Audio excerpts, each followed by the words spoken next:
अस्सलाम वालेकुम रहमतुल्लाह।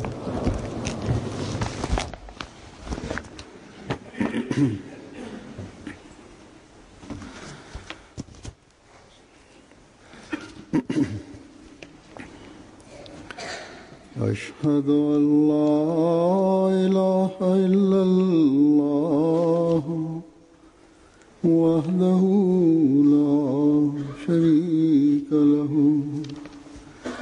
وأشهد أن محمدا عبده ورسوله أما بعد فأعوذ بالله من الشيطان الرجيم بسم الله الرحمن الرحيم الحمد لله رب العالمين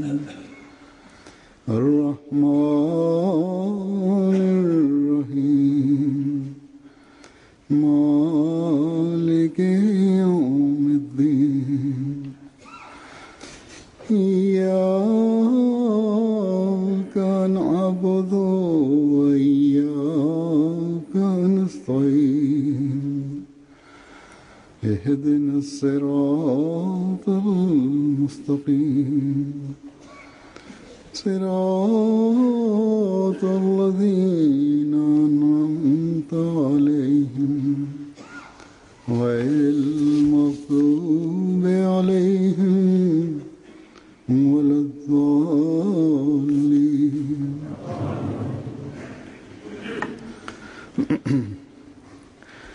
अल्लाह ताला के फजल से हम आजकल रमज़ान के मुबारक महीने അള്ളാഹുവിന്റെ അനുഗ്രഹത്താൽ खुशकिस्मत हैं നാം റംലാന്റെ അനുഗ്രഹീത മാസത്തിലൂടെയാണ് ഇപ്പോൾ കടന്നുപോയിക്കൊണ്ടിരിക്കുന്നത്. बरकत महीने से फायदा उठाएंगे। ഈ അനുഗ്രഹീത മാസത്തിൽ നിന്നും ഫലമെടുക്കാൻ रोजे के हकीकत സാധിച്ചവർ ഭാഗ്യവാന്മാരാണ്. और इससे भरपूर फायदा उठाने से ഈ അനുഗ്രഹങ്ങൾ ലഭിക്കുന്നത് बेशक हजरत सल्लल्लाहु अलैहि നോമ്പിന്റെ യാഥാർത്ഥ്യത്തെക്കുറിച്ച് അറിയുമ്പോഴും ഇതിൽ നിന്ന് നല്ലതുപോലെ ഫലമെടുക്കുമ്പോഴുമായിരിക്കും. जन्नत के दरवाजे खोल दिए തിരുനബി സല്ലല്ലാഹു അലൈഹി വസല്ലം പറഞ്ഞ ഈ വാക്കുകൾ, बंद कर दिए जाते हैं। അതായത് റമദാൻ വന്നാൽ സ്വർഗ കവാടങ്ങൾ തുറക്കപ്പെടുമെന്നും നരക കവാടങ്ങൾ അടക്കപ്പെടുമെന്നും ശൈത്താൻ ബന്ധിക്കപ്പെടുമെന്നുമുള്ളത് തികച്ചും സത്യമാണ്. हर एक के लिए ये दरवाजे खोल दिए जाते हैं। क्या हर एक के शैतान को जकड़ दिया जाता है? क्या हर एक के लिए दोज़ख के दरवाजे बंद कर दिए जाते हैं? यकीनन ये हर एक के लिए तो ऐसा नहीं हो सकता, बल्कि यहाँ मोमिनीन को मुखातिब किया। എന്നാൽ എല്ലാവർക്കുമായി സ്വർഗ കവാടങ്ങൾ തുറക്കപ്പെടുമോ? എല്ലാവരുടെയും ശൈത്താനെ ബന്ധിക്കപ്പെടുമോ? നരക കവാടങ്ങൾ എല്ലാവർക്കും വേണ്ടി അടക്കപ്പെടുമോ? തീർച്ചയായും എല്ലാവർക്കും അങ്ങനെ ആയിരിക്കില്ല. ഇവിടെ വിശ്വാസികളെയാണ് സംബോധന ചെയ്തിരിക്കുന്നത്. ബാഹ്യമായ വിശ്വാസം കൊണ്ടോ മുസ്ലിം ആയി എന്നതുകൊണ്ടോ നോമ്പ് നോറ്റു എന്നതുകൊണ്ടോ മാത്രം ഈ അനുഗ്രഹങ്ങൾ മനുഷ്യന് കരസ്ഥമാകുമോ? आमाले सालिया बजा लाने की तरफ बहुत ज्यादा तो അള്ളാഹു വിശ്വാസം സ്വീകരിക്കുന്നതോടൊപ്പം സൽപ്രവർത്തനങ്ങൾ ചെയ്യാനും തുടരെ തുടരെ കൽപ്പിച്ചിരിക്കുന്നു. इंसान के चाहे किसी मजहब का भी हो, अगर वो नेक अमाल बजाने वाला है तो ഏത് മതവിശ്വാസിയാണെങ്കിലും സൽപ്രവർത്തി ചെയ്യുകയാണെങ്കിൽ അവർക്ക് പ്രതിഫലം ലഭിക്കുന്നതാണ് എന്ന് അള്ളാഹു പറയുന്നു. या रमजान के महीने में से गुजरना इंसान को जन्नत का वारिस नहीं बना देता। അതിനാൽ നോമ്പ് നോക്കുകയോ इसके साथ റമദാൻ മാസത്തിലൂടെ കടന്നു പോവുകയോ ചെയ്യുന്നത് മാത്രം മനുഷ്യനെ സ്വർഗാവകാശിയാക്കുകയില്ല. कुछ शराइत भी हैं जिन पर अमल करना जरूरी है। അതോടൊപ്പം ചില കടമകൾ നിറവേറ്റേണ്ടതായിട്ടുണ്ട്. जो भी जरूरी है, അത് പൂർത്തിയാക്കണം. जिन्हें बजा लाना ചില നിബന്ധനകളുണ്ട്. एक मोमिन का फर्ज। അത് പ്രാവർത്തികമാക്കേണ്ടതും അനിവാര്യമാണ്. सुबह खाना खाकर फिर शाम സൽപ്രവർത്തനത്തിലേക്ക് ശ്രദ്ധയുണ്ടാകേണ്ടതും അനിവാര്യം തന്നെ. तो ऐसे लोग तो അവയെല്ലാം അനുഷ്ഠിക്കേണ്ടത് ഒരു വിശ്വാസിയുടെ കടമയാണ്. जो सुबह खाते हैं और शाम അല്ലാതെ അത്താഴം കഴിച്ച് बल्कि नाम വൈകുന്നേരം വരെ ഒന്നും തിന്നാതിരിക്കുകയല്ല നോമ്പ്. ऐसा आदत डालते हैं अपने ഇങ്ങനെ ഭക്ഷണം നിയന്ത്രിക്കുന്നവർ ലോകത്ത് എത്രയോ പേരുണ്ട്. അവർ കാലത്തും വൈകുന്നേരവും മാത്രമാണ് ഭക്ഷണം കഴിക്കുന്നത്. ചില നാമധാരികളായ സന്യാസിമാർ और नेकी और उनमें कोई नहीं होता। പരിശീലനം നേടിക്കൊണ്ട് कुछ ऐसे भी हैं दुनिया में ദിവസങ്ങൾ പട്ടിണി കിടക്കുന്നുണ്ട്. ऐसे नहीं खा सकते पांच दफा। എന്നാൽ ആരാധനയോ സൽപ്രവൃത്തിയോ ഒന്നും അവരിൽ ഉണ്ടായിരിക്കുകയില്ല. ये मुश्किल से कुछ को ചിലർ ഭക്ഷണം കഴിക്കാൻ കഴിയാത്തവരായും ലോകത്തുണ്ട്. किस्म के परहेज की हिदायत करते हैं। മറ്റു ചിലർക്ക് ഭക്ഷണം കിട്ടാത്തത് കാരണം ഒരു നേരം മാത്രം ദിവസം ഭക്ഷണം കഴിക്കുന്നവരുമുണ്ട്. खासतौर पर ചിലരോട് ഡോക്ടർമാർ ഭക്ഷണം കഴിക്കരുതെന്ന് പറഞ്ഞു വിലക്കുന്നു. പകൽ മുഴുവനും ഭക്ഷണം കഴിക്കാത്ത ഒരവസ്ഥയിൽ അവർ കഴിച്ചുകൂട്ടുന്നു. माँ आई कि मेरी ചിലർ, പ്രത്യേകിച്ച് സ്ത്രീകൾ, में कदम रखा है, ഡയറ്റിംഗിന്റെ പേരിൽ പകൽ മുഴുവനും ഭക്ഷണം കഴിക്കാതെ കഴിച്ചുകൂട്ടുന്നു. क्रेज हो गया उसको 2 ദിവസം മുമ്പ് ഒരു മാതാവ് എന്റെ അടുത്ത് വന്നു. वो रो चली हुई है അവർ പറയുന്നു, എന്റെ മകൾ യുവത്വത്തിലേക്ക് ഇപ്പോൾ പ്രവേശിച്ചിട്ടേ ഉള്ളൂ. और मुझे परेशान किया हुआ है। ഇപ്പോൾ ആകെ അവളുടെ ചിന്ത തനിക്ക് മെലിയണമെന്നാണ്. ഇക്കാലത്ത് ഈ ഒരു ചിന്തയാണ് എല്ലാവർക്കും ഉള്ളത്. कम से कम അതുകൊണ്ട് ഭാരം കുറക്കാനായി പരിശ്രമിക്കുകയാണ്. അങ്ങനെ അവൾ ഭക്ഷണമൊന്നും കഴിക്കാതെ എന്നെ വിഷമത്തിലായിത്തീരുകയാണ്. ഒരു നേരം മാത്രമാണ് ഭക്ഷണം കഴിക്കുന്നത്, അതും വളരെ കുറച്ച് മാത്രം. अगर मैं 1.5 മാസത്തിനുള്ളിൽ ഏകദേശം 14-15 പൗണ്ട് വരെ ഭാരം അവർ കുറച്ചിരിക്കുന്നു. और रमजान का ഇതാണ് ആ മാതാവിന്റെ ആവലാതി. शैतान तो जकड़ा हुआ है, ഇപ്പോൾ ആ പെൺകുട്ടി കരുതുന്നത് റമദാൻ മാസം വന്നിരിക്കുന്നു, दोनों काम मेरे भुगत जाएंगे। ഇത് നോമ്പ് കൂടി എടുക്കുകയാണെങ്കിൽ बाद ऐसे भी मेरे इल्म में है जो रोजा रखते हैं, फिर അള്ളാഹുവിൽ നിന്നും പ്രതിഫലം ലഭിക്കുന്നതോടൊപ്പം सोए റമദാൻ ആയതുകൊണ്ട് ശൈത്താൻ ബന്ധനസ്ഥനാണ്. അത് കാരണം സൽപ്രവൃത്തി ചെയ്യാനും സാധിക്കും. हजरत सल्लल्लाहु अलैहि वसल्लम ने जब ये फरमाया അതേപോലെ ചിലര് आया നോമ്പെടുത്തു കഴിഞ്ഞാൽ शैतान പകൽ മുഴുവനും മറ്റൊരു ജോലിയും ചെയ്യാതെ നോമ്പിന് ക്ഷീണം പറ്റാതിരിക്കാൻ കിടന്നുറങ്ങുന്നവരെയും എനിക്കറിയാം. അവർ കരുതുന്നത് നന്മയുടെ പ്രതിഫലം തങ്ങൾക്ക് ലഭിച്ചു എന്നാണ്. ये भी റമദാൻ വന്നിരിക്കുന്നു, നിങ്ങൾ നോമ്പനുഷ്ഠിക്കുക. तुमने ഈ മാസം ശൈത്താനെ ബന്ധനസ്ഥാനാക്കിയിരിക്കുന്നു. സ്വർഗത്തിന്റെ കവാടം തുറക്കപ്പെട്ടിരിക്കുന്നു, നരക കവാടം അടക്കപ്പെടുകയും ചെയ്തിരിക്കുന്നു എന്ന് തിരുനബി സല്ലല്ലാഹു അലൈഹി വസല്ലം പറഞ്ഞതോടൊപ്പം और शाम को इफ्तारी कर लेते हो। जैसा कि मैंने बताया സൽപ്രവർത്തികൾ ചെയ്യാൻ നമ്മോട് കൽപ്പിച്ചിരിക്കുന്നു. भी रख लेते हैं और मजबूरी हो तो बाद एक्सपायरी रोजे भी रखते हैं। लेकिन നിങ്ങൾ അത്താഴം കഴിക്കുന്നുണ്ടെന്ന പ്രവൃത്തി അള്ളാഹു പറഞ്ഞതുകൊണ്ട് ചെയ്യുന്നുണ്ട് എന്നത് ശരി തന്നെ. शैतान जकड़ा गया, അതേപോലെ വൈകുന്നേരം നോമ്പ് തുറക്കുകയും ചെയ്യുന്നു. जन्नत के दरवाजे तुम पर खोल दिए गए, ഇതെല്ലാം സൽപ്രവർത്തികൾ തന്നെ. काम हो गई।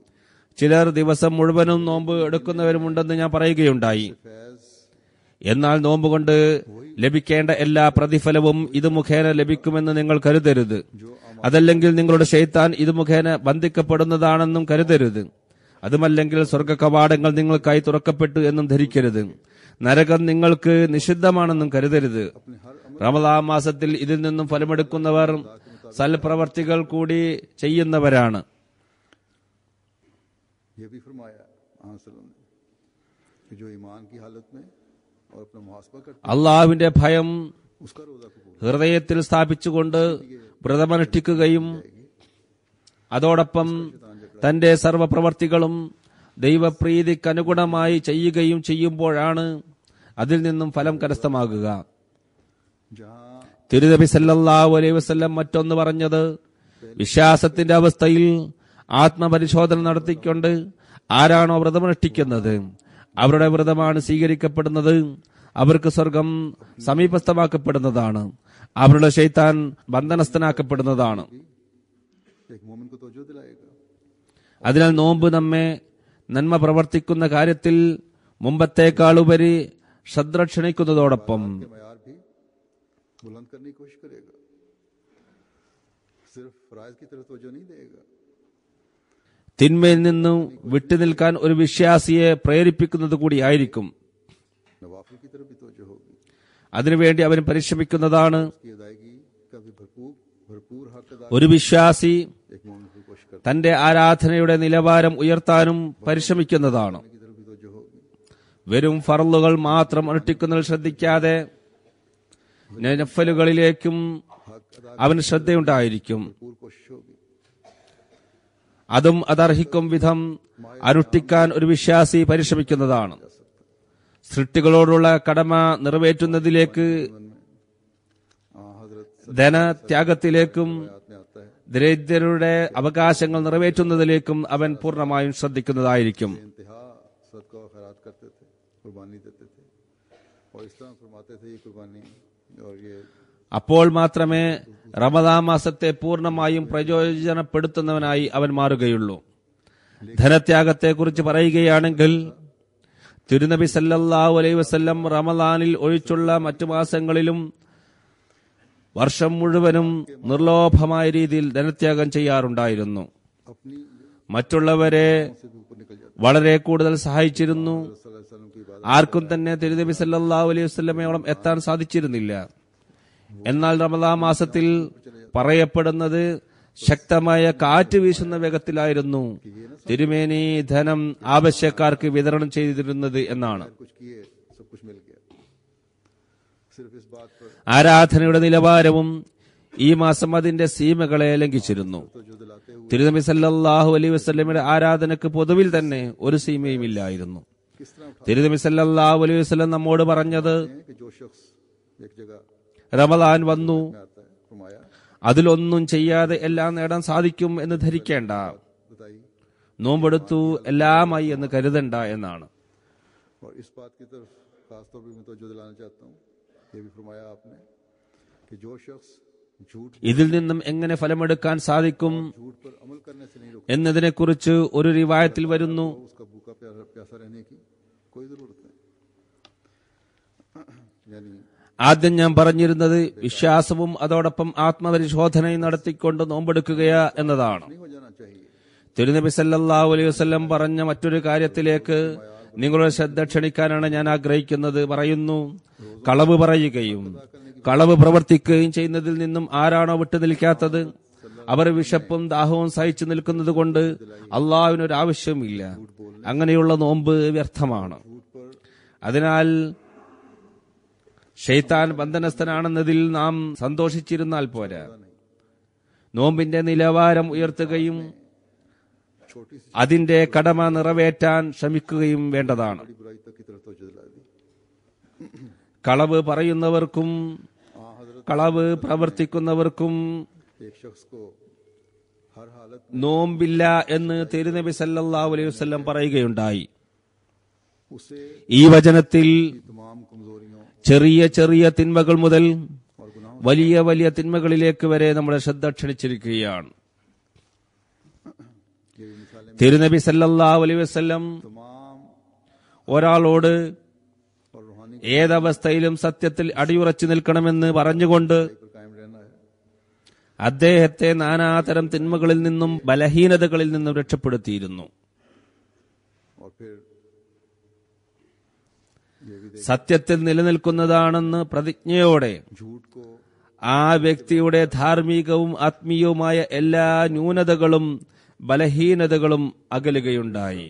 मिनल औसान वजतनेबू कौल ज़ूर। इसकी वजाहत में हज़रत मसीह मौद अलैहिस्सलाम फरमाते हैं कि यानी അള്ളാഹു കളവിനെ ശിർക്കിന് തുല്യമായാണ് പറഞ്ഞത്. അവൻ പറയുന്നു, पलीदी से परहेज करो। വജ്തനിബുർ റിജ്സ മിനൽ ഔസാനി വജ്തനിബു ഖൗല ज़ൂർ. फरमाते हैं बुतों की परस्तिश और झूठ बोलने से परहेज करो, यानी झूठ भी एक बुत है। ഇതിനെ വിശദീകരിച്ചുകൊണ്ട് ഹസ്രത്ത് മസീഹ് അലൈഹി സ്വലാത്തു വസ്സലാം പറയുന്നു, सो झूठ ബിംബങ്ങളുടെ മാലിന്യങ്ങളിൽ നിന്നും കളവിന്റെ മാലിന്യങ്ങളിൽ നിന്നും ദൂരപ്പെടുക. ഇതിന്റെ ഒരർത്ഥം ഇതാണ്. वसल्लम ने ये फरमाया कि झूठ ബിംബാരാധനയിൽ നിന്നും കളവ് പറയുന്നതിൽ നിന്നും വിട്ടുനിൽക്കുക. അതായത് കളവും ഒരു തരത്തിലുള്ള ബിംബമാണ്. അതിനെ ആശ്രയിക്കുന്നവൻ അള്ളാഹുവിനെ ആശ്രയിക്കുന്നതിൽ നിന്നും വിട്ടുനിൽക്കുന്നു. അതുകൊണ്ട് കളവ് പറയുന്നതിലൂടെ അള്ളാഹുവിനെയും കൈവിടേണ്ടി വരുന്നു. തിരുനബി സല്ലല്ലാഹു അലൈഹി വസല്ലം കളവ് പറയുന്നവർക്കും കളവ് പ്രവർത്തിക്കുന്നവർക്കും നോമ്പില്ല എന്ന് പറഞ്ഞതിന് കാരണം, നോമ്പുകാരൻ പറയുന്നത് ഞാൻ അള്ളാഹുവിന്റെ കൽപ്പന പ്രകാരമാണ് നോമ്പെടുക്കുന്നതെന്നാണ്. കാരണം അള്ളാഹു വിശുദ്ധ ഖുർആനിൽ പറയുന്നു, और दूसरे जिसके हुक्म യാ അയ്യുഹല്ലസീന ആമനു കുതിബ അലൈക്കുമുസ് സിയാം. अगर एक तो फर्ज एक तरफ तो ये है कि अल्लाह ताला के हुक्म से വിശ്വസിച്ചവരെ നോമ്പ് നിങ്ങൾക്ക് നിർബന്ധമാക്കിയിരിക്കുന്നു. जिसके हुक्म से रोजा रखा जा रहा है, അതുകൊണ്ട് നിങ്ങൾ വ്രതമനുഷ്ഠിക്കുക. अगले पर झूठ को खुदा बनाकर खड़ा किया जा रहा है. ഇവിടെ നോമ്പെടുക്കുന്നവർ പറയുന്നത് बस ये दो अमली नहीं हो सकती. അള്ളാഹുവിന്റെ കൽപ്പന പ്രകാരമാണ് നോമ്പെടുക്കുന്നതെന്നാണ്. എന്നാൽ മറുഭാഗത്ത് ആരുടെ കൽപ്പന പ്രകാരമാണോ നോമ്പെടുക്കുന്നത് അവന് പകരം मगर रोजा मेरे കളവിനെ ദൈവമാക്കി പ്രതിഷ്ഠിക്കുകയും ചെയ്യുന്നു. बस ये कभी नहीं हो सकता कि एक काम ഈ ഇരുനിറം ശരിയല്ല. भी किया जा रहा हो, തിരുനബി സല്ലല്ലാഹു അലൈഹി വസല്ലം മറ്റൊന്ന് പറഞ്ഞത് അള്ളാഹു പറയുന്നു, भी किया जा रहा हो, और ये भी उम्मीद रखी जा रही हो മനുഷ്യന്റെ മറ്റെല്ലാ പ്രവൃത്തിയും അവന് വേണ്ടിയുള്ളതാണ്, ताला खुद है, എന്നാൽ നോമ്പ് എനിക്ക് വേണ്ടിയാണ്, ഞാൻ തന്നെ അതിന്റെ പ്രതിഫലമായി തീരുന്നതാണ്. ताला खुद जज़ा बन जाता है. ഒരു കാര്യം അള്ളാഹുവിന്റെ കൽപ്പന പ്രകാരം और फिर അവന് വേണ്ടി आम അവന്റെ ഇഷ്ടം കരസ്ഥമാക്കുന്നതിനായി ചെയ്യുകയും शामिल हो അതോടൊപ്പം अमल में എന്റെ ഈ നോമ്പിന്റെ പ്രതിഫലം അള്ളാഹു സ്വയമായി തീരുമെന്ന് പ്രതീക്ഷിക്കുകയും, ये नहीं फरमाया അള്ളാഹു പ്രതിഫലമായി തീരുമ്പോൾ അതിന് അതിരുകളില്ല. बल्कि अमल के എന്നാൽ അതോടൊപ്പം നിത്യജീവിതത്തിൽ ये है കളവിനെ ആശ്രയിക്കുകയും वो करता नहीं. തന്റെ പ്രവർത്തനങ്ങളിൽ കളവിന് പ്രവേശനം നൽകുകയും बुलंद होने चाहिए, नवाफिल के मयार बुलंद होने चाहिए, लेकिन എന്ന ഇരട്ട നയം ഒരിക്കലും നടക്കാത്ത കാര്യമാണ്. पहले गुजर रही थी उसी तरह गुजर रही है, तो ये बेअमली है. തിരുനബി സല്ലല്ലാഹു അലൈഹി വസല്ലം നാവുകൊണ്ട് കളവ് പറയരുത് എന്ന് മാത്രമല്ല പറഞ്ഞത്, അതനുസരിച്ച് പ്രവർത്തിക്കരുത് എന്നും പറഞ്ഞിരിക്കുന്നു. लड़ाई करता है, പ്രവർത്തനപരമായ കളവ് എന്നതുകൊണ്ട് ഉദ്ദേശിക്കുന്നത് മനുഷ്യൻ പറയുന്നത് പ്രവർത്തിക്കാതിരിക്കലാണ്. നോമ്പിൽ ആരാധനയുടെ നിലവാരം ഉയരണം, നഫലുകളുടെ നിലവാരം ഉയരണം. എന്നാൽ ഇതിനായി പരിശ്രമിക്കുന്നില്ലെങ്കിൽ, മുമ്പുള്ള അതേ ജീവിതം തന്നെ തുടരുകയാണെങ്കിൽ, ഇതിനാണ് പ്രവർത്തന രാഹിത്യം എന്ന് പറയുന്നത്. തിരുനബി സല്ലല്ലാഹു അലൈഹി വസല്ലം പറയുന്നു, നോമ്പുകാരനോട് ആരെങ്കിലും വഴക്കിടാൻ വരികയാണെങ്കിൽ ഞാൻ നോമ്പുകാരനാണെന്ന് പറയുക, വഴക്കിന് മറുപടി പറയരുത്. तो ये अमली झूठ है. खामन की ഇതാണ് बुराइयां जारी हैं और अपनी तबीयतों में നോമ്പിനോടുള്ള കടമ നിറവേറ്റൽ. इस नीयत വഴക്കിടുന്നതിന് जा रही അതേ നാണയത്തിൽ മറുപടി നൽകുകയാണെങ്കിൽ ഇത് കളവായി മാറുന്നതാണ്. अपने ताल्लुक തന്റെ പ്രവർത്തനത്തിന്റെ കടമ നിറവേറ്റപ്പെടുന്നില്ലെങ്കിൽ അതും കളവാണ്. और आपस മറ്റുള്ളവരുടെ കടമകൾ നിറവേറ്റുന്നില്ലെങ്കിൽ को कायम करना है. ആ പ്രവർത്തനവും കളവാണ്. ताला के ഭാര്യാഭർത്താക്കന്മാരുടെ പിണക്കം ദീർഘിച്ചു പോകുകയാണെങ്കിൽ, റമദാൻ വന്നിട്ടും തങ്ങളുടെ പരസ്പര ബന്ധത്തെ നന്നാക്കാൻ ശ്രമിക്കുന്നില്ലെങ്കിൽ, പരസ്പരമുള്ള സ്നേഹം നിലനിർത്താനും വർദ്ധിപ്പിക്കാനും ശ്രമിക്കുന്നില്ലെങ്കിൽ, ഇത് ചെയ്ത് അള്ളാഹുവിന്റെ പ്രീതി കരസ്ഥമാക്കി അള്ളാഹു തന്നെ തങ്ങളുടെ പ്രതിഫലമായി തീരാൻ ശ്രമിക്കുന്നില്ലെങ്കിൽ, ഞങ്ങൾ നോമ്പെടുത്തിട്ടുള്ളത് അള്ളാഹുവിന് വേണ്ടിയാണെന്ന് എത്ര വാചകമടിച്ചാലും ये कारोबारों को അവരുടെ പ്രവർത്തനം അവരെ വ്യാജപ്പെടുത്തുകയാണ് ചെയ്യുന്നത്.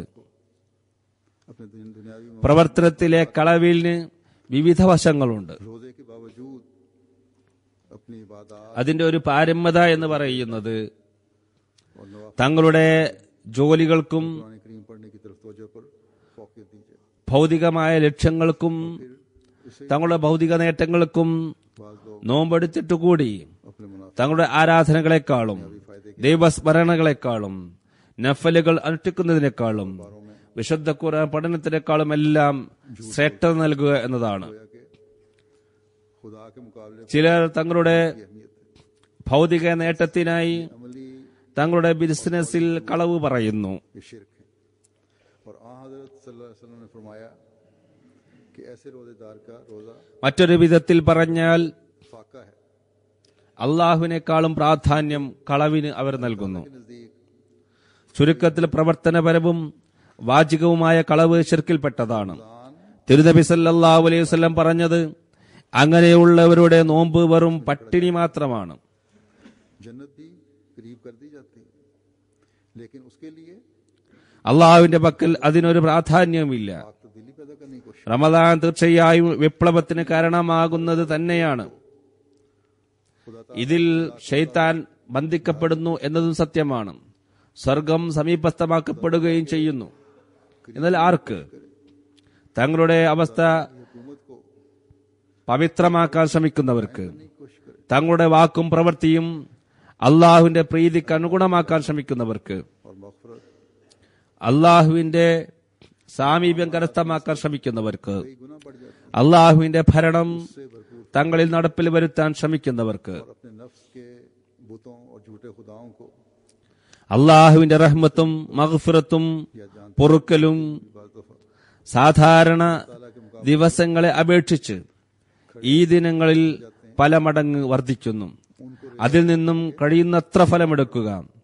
തങ്ങളുടെ മനസ്സിലെ പൊടി ദൈവങ്ങളെയും അറിഞ്ഞും അറിയാതെയും നാം പ്രതിഷ്ഠിക്കുന്ന അല്ലാഹുവല്ലാത്ത ദൈവങ്ങളെയും തച്ചുടച്ച് തകർത്ത് തരിപ്പണമാക്കുക.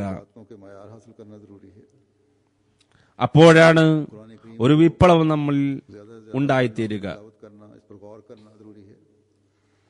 वहाँ इन बातों का असर അള്ളാഹുവിന്റെ ഭരണം നിലനിർത്താൻ നോമ്പിനോടൊപ്പം ആരാധനയുടെ ഉന്നത നിലവാരം സ്വായത്തമാക്കേണ്ട നിർബന്ധമാണ്. വിശുദ്ധ ഖുർആൻ കൂടുതൽ പാരായണം ചെയ്യുകയും അതിന്റെ അർത്ഥം മനസ്സിലാക്കുകയും അതിൽ ചിന്തിക്കുകയും ചെയ്യേണ്ടത് നിർബന്ധമാണ്. അതോടൊപ്പം ഈ ആരാധനകളുടെയും വിശുദ്ധ ഖുർആൻ പാരായണത്തിന്റെയും സ്വാധീനം നമ്മുടെ സ്വഭാവത്തിലും ബാഹ്യമായ പ്രവർത്തനങ്ങളിലും പ്രകടമാവുകയും വേണം. അപ്പോൾ മാത്രമേ പ്രവർത്തനത്തിന്റെ നേരും നന്മയും കാണാൻ സാധിക്കുകയുള്ളൂ. ഹദ്റത്ത് മസീഹ് അലൈഹി സ്വലാത്തു വസ്സലാം ഒരു സ്ഥലത്ത് പറയുന്നു, जिद करके എനിക്കിപ്പോൾ നിങ്ങൾ വധിക്കരുതെന്ന് ഉപദേശിക്കേണ്ട ആവശ്യമില്ല. കാരണം കടുത്ത ദുഷ്ടനല്ലാത്ത ആരാണ് അന്യായമായി ഒരാളെ കൊല്ലുക? എനിക്ക് പറയാനുള്ളത്, അനീതിയിൽ ഉറച്ചു നിന്നുകൊണ്ട് സത്യത്തിന്റെ ശിരച്ഛേദം നടത്തരുതെന്നാണ്. ये नहीं कि मेरा ഒരു കുട്ടിയിൽ നിന്നാണെങ്കിൽ പോലും സത്യമാണെങ്കിൽ സ്വീകരിക്കുക. എതിരാളികളിൽ വല്ല സത്യവും കണ്ടാൽ നിങ്ങളുടെ തർക്കങ്ങളെല്ലാം ഉടനടി വെടിയുക. उसको छोड़ दो। എന്റെ എതിരാളി ആയതുകൊണ്ട് സത്യം പറഞ്ഞാലും സ്വീകരിക്കരുതെന്ന നിലപാട് എടുക്കാൻ പാടില്ല. സത്യമാണെന്ന് മനസ്സിലായാൽ തർക്കിക്കാതെ തെളിവുകൾ നിരത്താതെ പിന്മാറുക, സത്യത്തെ സ്വീകരിക്കുക. പറയുന്നു, സത്യത്തിൽ അടിയുറച്ചു നിൽക്കുക, സത്യസാക്ഷ്യം നൽകുക. और झूठ അള്ളാഹു പറയുന്നു, कि वो വജ്തനിബു റിജ്സ മിനൽ ഔസാനി വജ്തനിബു ഖൗലൽ സൂർ. फरमाया जो चीज ബിംബങ്ങളുടെ മാലിന്യങ്ങളിൽ നിന്നും രക്ഷപ്പെടുക, वही तुम्हारी राह, കളവിൽ നിന്നും.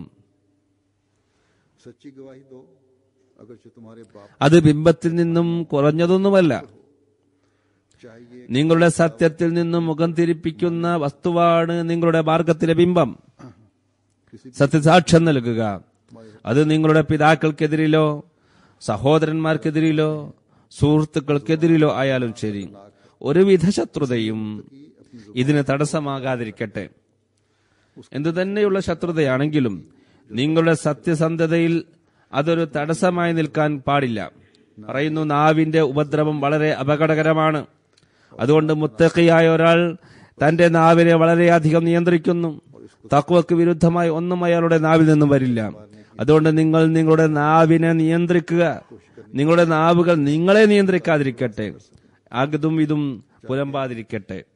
उन जन्नतों में जिस ഇതാണ് തഖ്വ. हमारे दाखिल होने റമദാനിൽ ഈ തഖ്വയുടെ മാർഗത്തിൽ ചരിക്കാൻ കഴിയുന്നത്ര പരിശ്രമിക്കേണ്ടതാണ്.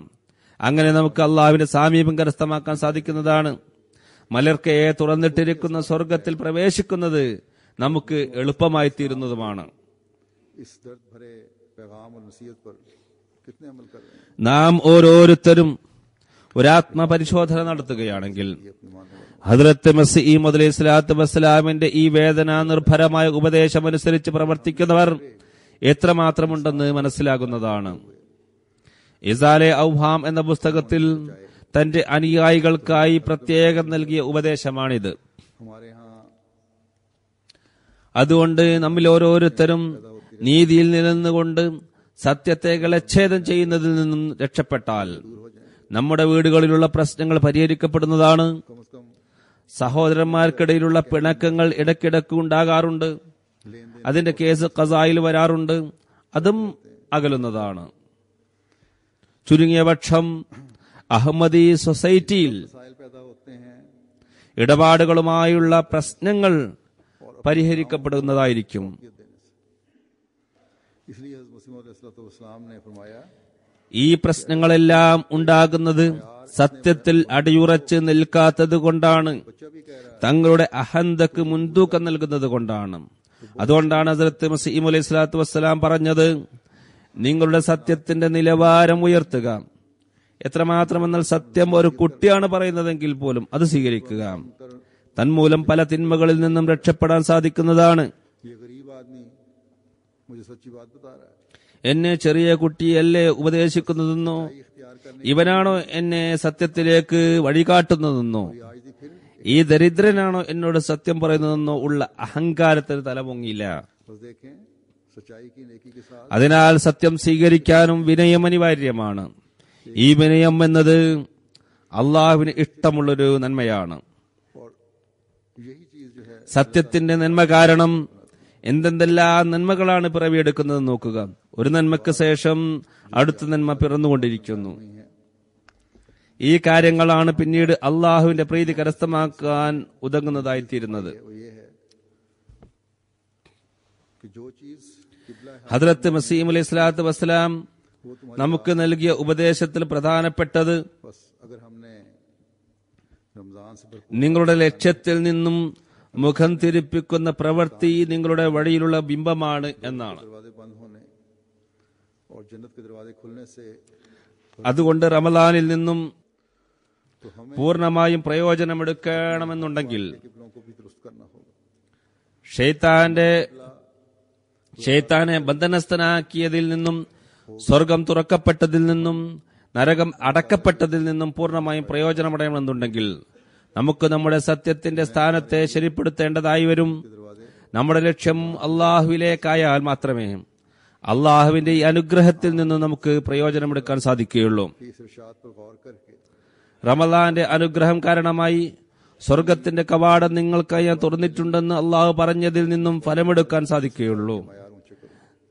നിങ്ങളുടെ വാക്കിലും പ്രവൃത്തിയിലും നിങ്ങളുടെ സത്യത്തിന്റെ നിലവാരം ഉയർത്തുക എന്ന തിരുനബി സല്ലല്ലാഹു അലൈഹി വസല്ലമയുടെ ഉപദേശമനുസരിച്ചും പ്രവർത്തിച്ചും നമുക്ക് സ്വർഗത്തിന്റെ അവകാശികളായി തീരാൻ സാധിക്കുകയുള്ളൂ.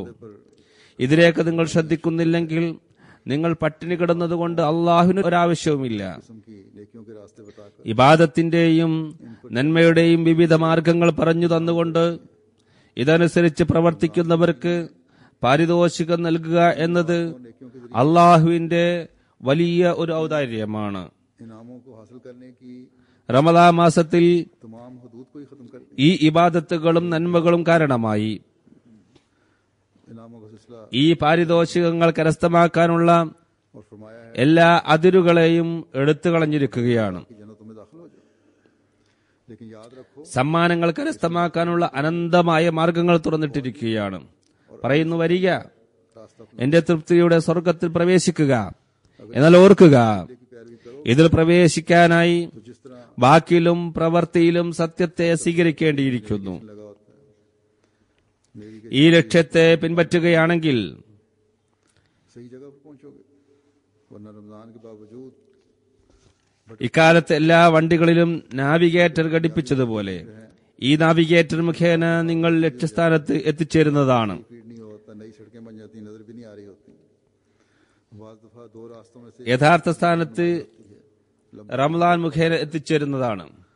അല്ലെങ്കിൽ വഴി കാണാതെ അലയുന്നതായിരിക്കും. की तलाश में गली ഭൗതികമായ നാവിഗേറ്ററിൽ ചിലപ്പോൾ തെറ്റും പറ്റാറുണ്ട്. ശരിയായ രീതിയിൽ എല്ലാം അതിൽ ഫീഡ് ചെയ്യണമെന്നില്ല. പുതിയ റോഡുകൾ ചിലപ്പോൾ ഉണ്ടായിട്ടുണ്ടാകും. 2 മാർഗങ്ങളിലുണ്ടെങ്കിൽ ചിലപ്പോൾ ഒരു വഴി മാത്രമാണ് അത് കാണിക്കുക. വളരെയധികം ചുറ്റിക്കറങ്ങേണ്ടതായി വരുന്നു. ചെറിയ വഴികൾ തിരഞ്ഞ് ഇടവഴികളിൽ കറങ്ങിക്കൊണ്ടിരിക്കും. ചിലപ്പോൾ ട്രാഫിക്കിന്റെ തടസ്സം നേരിടും. അള്ളാഹുവിലേക്ക് നമ്മുടെ ലക്ഷ്യം ശരിയായി കഴിഞ്ഞാൽ നേരെ സ്വർഗത്തിന്റെ കവാടത്തിലേക്ക് മനുഷ്യൻ എത്തിച്ചേരുന്നതാണ്. അതുകൊണ്ട് ഈ റമദാനിൽ നമ്മുടെ ലക്ഷ്യം ശരിയാക്കാനായി ഓരോരുത്തരും പരിശ്രമിക്കേണ്ടതാണ്. തങ്ങളുടെ വാക്കിലും പ്രവൃത്തിയിലും സത്യത്തിന്റെ നിലവാരം ഉയർത്തുക. അള്ളാഹുവിന്റെ പ്രീതിയുടെ സ്വർഗത്തിൽ പോകാനായി ശ്രമിക്കുക. അള്ളാഹു നമുക്ക് ഇതിനുള്ള തൗഫീക്ക് നൽകട്ടെ. ഈ വിഷയം ഞാൻ അല്പം ചുരുങ്ങിയ രീതിയിലാണ് വിവരിച്ചത്. അള്ളാഹു ഉദ്ദേശിച്ചാൽ അടുത്ത ജുമായിൽ ബാക്കി വിവരിക്കുന്നതാണ്. ചുരുക്കാനുള്ള കാരണം നമ്മുടെ ജമാഅത്തിലെ പഴയകാല സുഹൃത്തിനെ കുറിച്ച് അനുസ്മരിക്കാൻ ഞാൻ ആഗ്രഹിക്കുന്നു. അദ്ദേഹം കഴിഞ്ഞ ദിവസം വഫാത്താവുകയുണ്ടായി. ബഹുമാനപ്പെട്ട ഷബീൽ അഹമ്മദ് സാഹിബാണ് ഈ വ്യക്തി. പാകിസ്ഥാനിൽ എല്ലാ അഹമ്മദികളും ചുരുങ്ങിയ പക്ഷം ജമാഅത്തിലെ ഭൂരിഭാഗം ആളുകളും അദ്ദേഹത്തെ അറിയുന്നവരായിരിക്കും. പഴയകാലത്തുള്ളവർ എല്ലാവരും അദ്ദേഹത്തെ അറിയുന്നതാണ്. ഒരു ദീർഘകാലം വക്കീലുൽ അവൽ എന്ന സ്ഥാനം അലങ്കരിക്കാൻ അദ്ദേഹത്തിന് സാധിച്ചിട്ടുണ്ട്.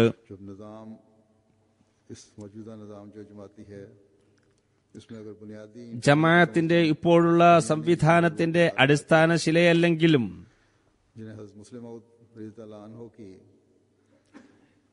ഇടക്കുള്ള ശിലയായി പ്രവർത്തിച്ചിട്ടുള്ള വ്യക്തിത്വമാണ് ഇദ്ദേഹം. ഹദ്റത്ത് മുസ്ലിം മൗദ് റളിയല്ലാഹു അൻഹുവിന്റെ ശിക്ഷണത്തിൽ വളരാൻ ഇദ്ദേഹത്തിന് സാധിച്ചു. ഇവർ നിസ്വാർത്ഥമായി ജമാഅത്തിന് സേവനം ചെയ്തുകൊണ്ടിരുന്നു. നാം ഇന്ന് അനുഭവിക്കുന്ന ഫലങ്ങളിൽ ആദ്യകാല നിസ്വാർത്ഥ സേവകരുടെ വലിയ ഒരു പങ്കുണ്ട്.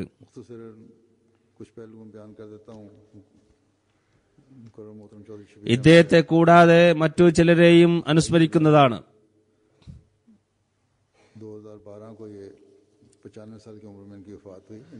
ബഹുമാന്യനായ ചൌധരി ഷബീൽ അഹമ്മദ് സാഹിബിനെ കുറിച്ച് ചെറിയ രീതിയിൽ വിവരിക്കാനാണ് ഞാൻ ആഗ്രഹിക്കുന്നത്. 22 ജൂലൈ 2012 95 വയസ്സിലാണ് ഇദ്ദേഹം വഫാത്തായത്. ഇന്നാ ലില്ലാഹി വ ഇന്നാ ഇലൈഹി റാജിഊൻ. അദ്ദേഹത്തിന്റെ പിതാവ് ഹാഫിസ് അബ്ദുൽ അസീസ് സാഹിബ്, മാതാവ് ഹസ്രത്ത് ആയിഷ ബീഗം സാഹിബ്, രണ്ടുപേരും ഹസ്രത്ത് മസീഹ് അലൈഹി സ്വലാത്തു വസ്സലാമിന്റെ സഹാബിമാരാണ്. ഇദ്ദേഹത്തിന്റെ ഉപ്പാപ്പ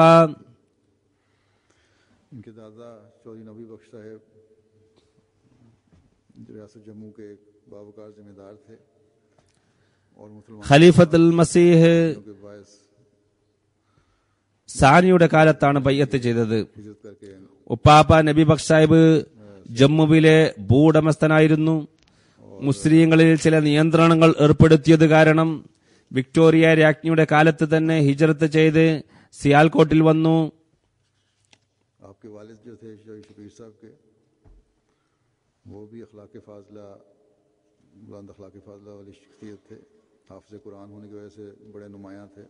ചൗധരി ഷബീൽ സാഹിബിന്റെ പിതാവ് ഉന്നത ധാർമ്മിക ഗുണമുള്ള വ്യക്തിത്വമായിരുന്നു.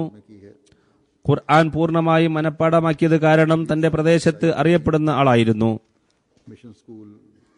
കുട്ടികളുടെ തർബിയത്ത് മതപരമായ അന്തരീക്ഷത്തിൽ തന്നെയാണ് അദ്ദേഹം ചെയ്തത്. ചൌധരി ഷബീൽ അഹമ്മദ് സാഹിബ് പ്രാഥമിക വിദ്യാഭ്യാസം മിഷൻ മീഡിയൽ സ്കൂൾ സിയാൽകോട്ടിൽ നിന്നാണ് കരസ്ഥമാക്കിയത്. 1931 8ാം ക്ലാസ് പാസ്സായി.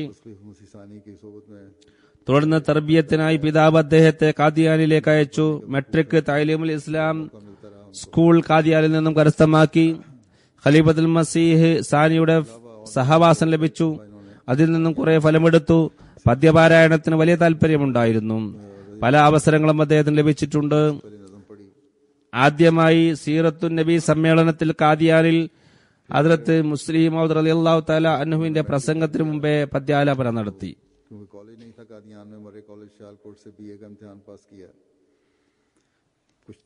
മെട്രിക് കഴിഞ്ഞതിനു ശേഷം കാദിയാനിൽ കോളേജ് ഇല്ലാത്തത് കൊണ്ട് സിയാൽകോട്ട് കോളേജിൽ നിന്നും BA പാസ്സായി. കുറച്ചുകാലം കാദിയാനിൽ താമസിച്ചു. തുടർന്ന് ഹസ്രത്ത് മൗലവി ഷേർ അലി സാഹിബിന്റെ ഓഫീസിൽ ജോലി ചെയ്തു. ഹസ്രത്ത് മൗലവി ഷേർ അലി സാഹിബ് ഇംഗ്ലീഷിൽ വിശുദ്ധ ഖുർആൻ തർജ്ജമ തയ്യാറാക്കുന്നതിൽ വ്യാപൃതനായിരുന്നു അക്കാലത്ത്. അദ്ദേഹത്തിന്റെ കൂടെ ടൈപ്പിംഗ് ജോലി ചെയ്യാൻ സാധിച്ചു. ജോലി അന്വേഷിച്ച് ലാഹോറിൽ വന്നു. പത്രപ്രവർത്തന രംഗത്ത് കുറച്ചുകാലം ജോലി ചെയ്തു. നല്ല കവിയും കൂടിയായിരുന്നു. इसकी मेहनत के आदी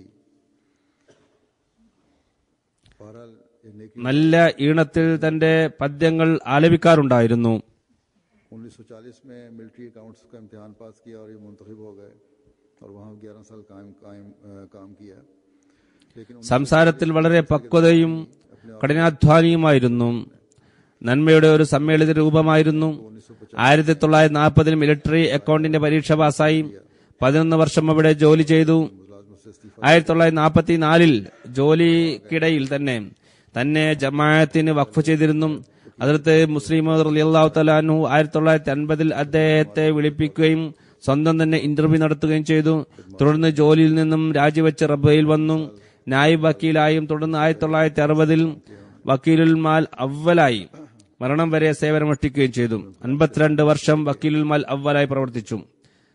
अल्लाह ताला ने काम करने की तौफीक अता फरमाई. ഖിലാഫത്തെ സാനിയ മുതൽ ഇതുവരെ സേവനം ചെയ്യാനുള്ള തൗഫീഖ് അല്ലാഹു നൽകി. रबा में पहले मोतमद मजलिस खुदामल अहमदिया मरकज़ी കീഴ്ഘടകങ്ങളിലും നല്ലപോലെ പ്രവർത്തിച്ചിട്ടുണ്ട്. इंडिया की मुख्तलिफ റബുവയിൽ ആദ്യത്തെ മൂത്തമിദ് മജ്ലിസ് ഖുദ്ദാബുൽ അഹമ്മദിയ മർക്കസിയായി പ്രവർത്തിച്ചു. ഖുദ്ദാബുൽ അഹമ്മദിയയുടെ വിവിധ വകുപ്പുകളിൽ പ്രവർത്തിച്ചിട്ടുണ്ട്. खसूसी तो लंबा अरसा रहे. നായിബ് സദർ സഫേദ മജ്ലിസ് അൻസാറുള്ളായും പ്രവർത്തിച്ചു. काजी भी थे. റുക്കനെ ഖുസൂസിയായി ഒരു ദീർഘകാലം പ്രവർത്തിച്ചു. 1960 में മജ്ലിസ് കാർപർദാസ് മെമ്പറായിരുന്നു. साहब रज़ी ताला अन्हो की बेगम की तरफ से हज बदल का तौफीक भी मिली. കാസിയുമായിരുന്നു. मैं दौरों पर 1960 ഹദ്റത്ത് മിർസ ബഷീർ അഹമ്മദ് സാഹിബ് റളിയല്ലാഹു അൻഹുവിന്റെ ഭാര്യയുടെ ഭാഗത്തു നിന്ന് ഹജ്ജ് ബദലിനുള്ള തൗഫീഖും ലഭിച്ചു. വിവിധ നാടുകളിൽ സന്ദർശനത്തിനായി പോയിരുന്നു. 1965 से 1983 तक जलसा सालाना रबा के मौके पर इनको नज़्में पढ़ने का मौका मिला दुर-ए-ज़मीन से और यहाँ भी 1965 മുതൽ 1983 വരെ റബുവയിലെ ജൽസയിൽ ദുർരേസമീൻ എന്ന ഗ്രന്ഥത്തിൽ നിന്നും का मौका मिला. പദ്യം ആലപിക്കാനുള്ള തൗഫീഖ് ലഭിച്ചുകൊണ്ടിരുന്നു. ഇവിടെ UK-യിൽ 1986 1998 പദ്യമാലപിക്കാനുള്ള അവസരം ലഭിച്ചു. और कादियान के होते थे. ഖലീഫത്തുൽ മസീഹ് റാബി ഇദ്ദേഹത്തിന്റെ പദ്യം കേട്ടപ്പോൾ ഒരിക്കൽ പറഞ്ഞു, റബുബയിലും കാദിയാനിലും നടന്നുകൊണ്ടിരിക്കുന്ന പഴയ കാല ജൽസകളെ താങ്കൾ ഈ പദ്യാലാപനത്തിലൂടെ ഓർമ്മപ്പെടുത്തുകയുണ്ടായി. प्रोजेक्टर और तस्वीरों की स्लाइड्स जो हैं वो ले जाया करते थे जो मुख्तलिफ ഇദ്ദേഹത്തിലുണ്ടായിരുന്ന ഒരു ഗുണം ഇതാണ്. और बजाय इसके പര്യടനത്തിനായി പോകുമ്പോൾ പ്രൊജക്ടറും സ്ലൈഡ്സുകളും കൂടെ കൊണ്ടുപോകും. में ये हमारे അതിൽ കൂടുതൽ വിദേശത്തുള്ള മിഷൻ ഹൗസുകളും പള്ളികളുമെല്ലാം അടങ്ങുന്നതായിരിക്കും. ദീർഘ പ്രസംഗങ്ങളൊന്നും ചെയ്യാതെ ലോകത്ത് നമ്മുടെ മിഷൻ എവിടെ സ്ഥാപിക്കുന്നുവെന്നും സ്കൂളുകളും ആശുപത്രികളും ഉണ്ടായിക്കൊണ്ടിരിക്കുന്നുവെന്നും എല്ലാം കാണിച്ചിരുന്നു. പള്ളികൾ നിർമ്മിക്കുന്നതും അതിൽ കാണിക്കും. ഈ സ്ലൈഡ്സുകൾ കാണിക്കുമ്പോൾ നമ്മുടെ ആളുകൾക്ക് തർബീയത്തിന് കാരണമാകുകയും അതോടൊപ്പം അവരുടെ ത്യാഗ മനോഭാവം വർദ്ധിക്കുകയും ചെയ്തിരുന്നു. അതോടൊപ്പം ചെറിയ ചെറിയ ഗ്രാമങ്ങളിൽ ഇത് കാണാൻ അനഹമ്മദികളും എത്താറുണ്ട്. അങ്ങനെ അഹമ്മദിയ ജമാഅത്ത് ഇസ്ലാമിന് വേണ്ടി ഏത് രീതിയിലുള്ള സേവനമാണ് ചെയ്യുന്നത് എന്ന് അവർക്ക് അറിയാനും സാധിക്കുന്നതാണ്. ഇങ്ങനെ തബ്ലീഗിനുള്ള അവസരവും ഒരുക്കിയിരുന്നു. നീണ്ട ചർച്ചകൾക്കും സംസാരങ്ങൾക്കും പകരം പ്രൊജക്ടർ മുഖേന തബ്ലീഗിന്റെ കുറെ പ്രവർത്തനങ്ങൾ അദ്ദേഹം ചെയ്യുകയുണ്ടായി. അദ്ദേഹത്തിന് കഴിയുന്നിടത്തോളം കാലം ഈ രീതിയിൽ തബ്ലീഗും തർബിയത്തും ചെയ്തുകൊണ്ടിരുന്നു. 2009 ജൽസയിൽ ഇവിടെ വന്നിരുന്നു. ഖിലാഫത്തെ ജൂബിലിയുടെ കൃതജ്ഞത പ്രകടനത്തിന്റെ റിപ്പോർട്ട് അവതരിപ്പിക്കാൻ ഇദ്ദേഹത്തിന് കഴിഞ്ഞു. ജമാഅത്തിന്റെ ഭാഗത്ത് നിന്ന് ഖലീഫക്ക് ജമാഅത്തിന്റെ പ്രവർത്തനത്തിനായി വിനിയോഗിക്കാനുള്ള ഫണ്ട് സമർപ്പിക്കാനുള്ള തൗഫീഖും ഇദ്ദേഹത്തിനാണ് ലഭിച്ചത്. एक बेटे मुबल्लिग इस्लाम अमेरिका में वाक़फ़ ज़िंदगी हैं, दूसरे वाक़फ़ बेटे रबा में हैं. ഇദ്ദേഹത്തിന്റെ ഒരു മകൻ അമേരിക്കയിൽ മുബല്ലിഗാണ്, വഖഫെ സിന്ദഗിയാണ്. മറ്റൊരു മകൻ വഖഫെ സിന്ദഗി റബുവയിലാണ്, റിഷ്താദാത്തയിൽ നായിബ് നാസറാണ്. മൂന്നാമത്തെ മകൻ കുറച്ചുകാലം വഖഫ് ചെയ്തിരുന്നു. ഫസൽ അഹമ്മദ് താഹിർ സാഹിബ് താൽക്കാലിക വഖഫ് ചെയ്ത് ആഫ്രിക്കയിൽ പോയി പിന്നീട് ഇവിടെ വന്നു. UK ജമാഅത്തിന്റെ സെക്രട്ടറി താലീമാണ്. 3 ആൺകുട്ടികളാണ് ഇവര്. പെൺകുട്ടികളും ജമാഅത്തുമായി നല്ല ബന്ധത്തിലാണ്. ഭർത്താക്കന്മാരെല്ലാം ജമാഅത്തുമായി നല്ല അടുപ്പത്തിൽ തന്നെ. ഇദ്ദേഹത്തിനുണ്ടായിരുന്ന ഒരു ഗുണം,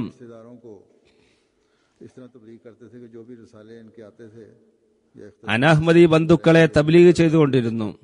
നമ്മുടെ തബ്ലീഗ് വിഷയവുമായി ബന്ധപ്പെട്ട മാഗസിനുകൾ അവരുടെ പേരിൽ പോസ്റ്റ് ചെയ്യുമായിരുന്നു. സിയാൽകോട്ടിലോ എവിടെയാണെങ്കിലും ബന്ധുക്കളുടെ അഡ്രസ്സുകൾ അദ്ദേഹത്തിന് അറിയാമായിരുന്നു. അൽഫസലും മറ്റ് മാസികകളും അവർക്ക് അയച്ചു കൊടുക്കുമായിരുന്നു.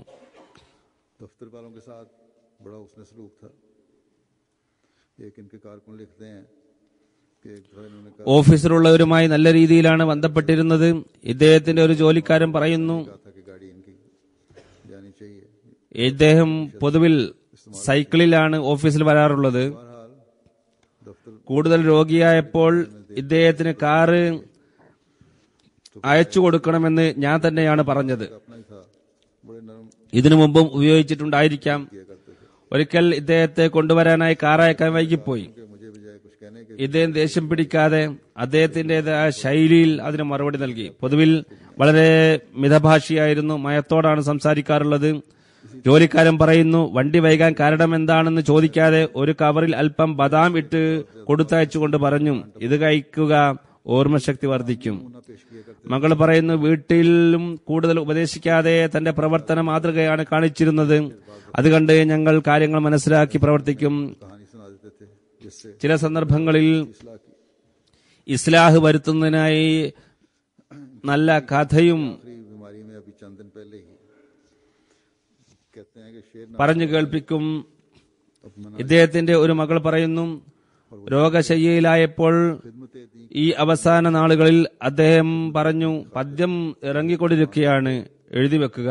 ഖിദ്മത്തെ ദീൻ കി ഖാതിർ മേരെ മൗല, ഖിദ്മത്തെ ദീൻ കി ഖാതിർ മുझे कुर्बान कर दे, वक्त रुखसत मेरे वास्ते वक्त राहत, वक्त रुखसत मेरे वास्ते आसान कर दे, रुखसती को मेरे वास्ते साधन कर दे.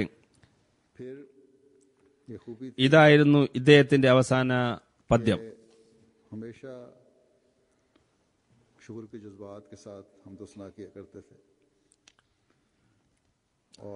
മറ്റൊരു ഗുണം, എപ്പോഴും നന്ദി പ്രകടിപ്പിച്ചുകൊണ്ട് അള്ളാഹുവിനെ സ്തുതിക്കുമായിരുന്നു. ഹദ്റത്ത് മുസ്ലിം മൗദ് റളിയല്ലാഹു തആല അൻഹു ഇദ്ദേഹത്തിന്റെ വഖഫ് സ്വീകരിച്ചപ്പോൾ അദ്ദേഹത്തിന് നൽകിയ ഉപദേശം എല്ലാ വഖഫ് ഏജന്റുകളും ഓർത്തിരിക്കേണ്ടതാണ്. ജമാഅത്തിന്റെ പ്രവൃത്തിയെക്കുറിച്ച് ഒരു മാതാവ് തന്റെ കുട്ടിയെ ഓർത്ത് ഉത്കണ്ഠപ്പെടുന്നത് പോലെ എപ്പോഴും ഉത്കണ്ഠപ്പെടേണ്ടതാണ്.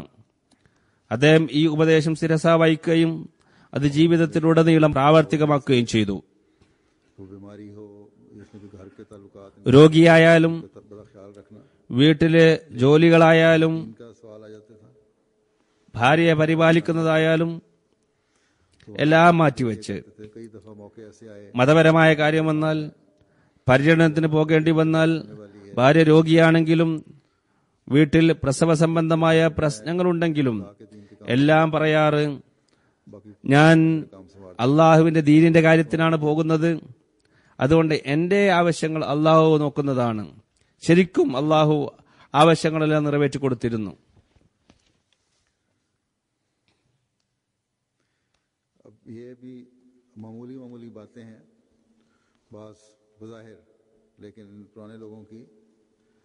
മറ്റൊരു കാര്യം പറയാം, അത് ബാഹ്യമായി നോക്കുമ്പോൾ ചെറിയ കാര്യമാണ്. ഇത് ഇക്കാലത്തുള്ള വഖഫ് ജിന്ദഗികൾക്കും ജമാഅത്തിന്റെ ഉദ്യോഗസ്ഥന്മാർക്കും ഭാരവാഹികൾക്കും ഓർത്തിരിക്കേണ്ടതുമാണ്. അദ്ദേഹത്തിന്റെ ഒരു കീഴുദ്യോഗസ്ഥൻ പറയുന്നു, ഓഫീസിലെ കുറെ പുസ്തകങ്ങൾ ബൈൻഡ് ചെയ്തതായി അദ്ദേഹം കണ്ടു. അതിൽ ദുർരേസമീൻ എന്ന പുസ്തകവും ഉൾപ്പെട്ടിരുന്നു. ദുർരേസമീൻ എടുത്ത് അക്കൗണ്ടന്റിനെ വിളിപ്പിച്ചുകൊണ്ട് പറഞ്ഞു, ഇത് എന്റെ സ്വന്തം ദുർരേസമീനാണ്, ഇതിനെയും താങ്കൾ ബൈൻഡ് ചെയ്യിപ്പിച്ചു, ഇതിന് എത്രയാണ് ചെലവായിട്ടുള്ളത് എന്ന് പറയുക. അക്കൗണ്ടന്റ് പറഞ്ഞു, പുസ്തകങ്ങളെല്ലാം ഒരുമിച്ച് ബൈൻഡ് ചെയ്യിപ്പിച്ചതാണ്, അത് പ്രശ്നമില്ല. എന്നാൽ അദ്ദേഹം പറഞ്ഞു, അത് പറ്റില്ല, ഇതിന് എത്ര ചെലവാണ് എന്ന് പറയുക. 8-10 രൂപ അതിന് ചെലവായിരുന്നു. അത് അക്കൗണ്ടന്റിനെ ഏൽപ്പിക്കാതെ അദ്ദേഹത്തിന് സ്വസ്ഥത കൈവന്നില്ല. കീഴുദ്യോഗസ്ഥന്മാർ പറയുന്നത് ഞങ്ങൾക്ക് വിഷമമില്ലാത്ത രീതിയിലാണ് ഞങ്ങളെ ഉപദേശിക്കാറ് എന്നാണ്. ഞങ്ങൾക്ക് വേണ്ട ശിക്ഷణ നൽകിയിരുന്നു. എപ്പോഴും പറയാറുള്ളത് നാം ഓർത്തിരിക്കേണ്ട കാര്യം ഇതാണ്: ദീനീ സേവനം വളരെ ഇഷ്ടത്തോടും സേവന മനസ്ഥിതിയോടും കൂടി ചെയ്യുക. അതിനു പകരമായി പ്രതിഫലം ഒരിക്കലും ആഗ്രഹിക്കരുത്. അള്ളാഹു ഖിദ്മത്തിനുള്ള തൗഫീഖ് നൽകിയെന്നും അതുകൊണ്ട് നിങ്ങളുടെ റബ്ബിനെ തൃപ്തിപ്പെടുത്തണമെന്നും എപ്പോഴും ഓർക്കുക. ഓഫീസിൽ വരുന്ന അതിഥികളെ എഴുന്നേറ്റ് നിന്നുകൊണ്ട് വളരെ ആദരവോടെ സ്വീകരിച്ചിരുന്നു. എപ്പോഴും പറയാറുള്ളത് കേന്ദ്രത്തിൽ വരുന്ന അതിഥികൾ വലിയ പ്രതീക്ഷയുമായാണ് വരുന്നത്. അവരോട് നല്ല രീതിയിൽ ബന്ധപ്പെടണം, കുടിക്കാൻ പാനീയം നൽകണം.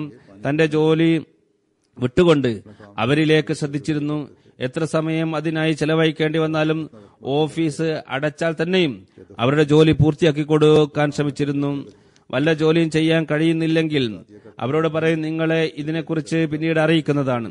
ചന്തയുടെ കണക്ക് നോക്കാനായി വരുന്ന അതിഥികൾ അവരുടെ കണക്ക് കൃത്യമല്ലെങ്കിൽ വളരെ പ്രകോപിതരായി സംസാരിക്കും.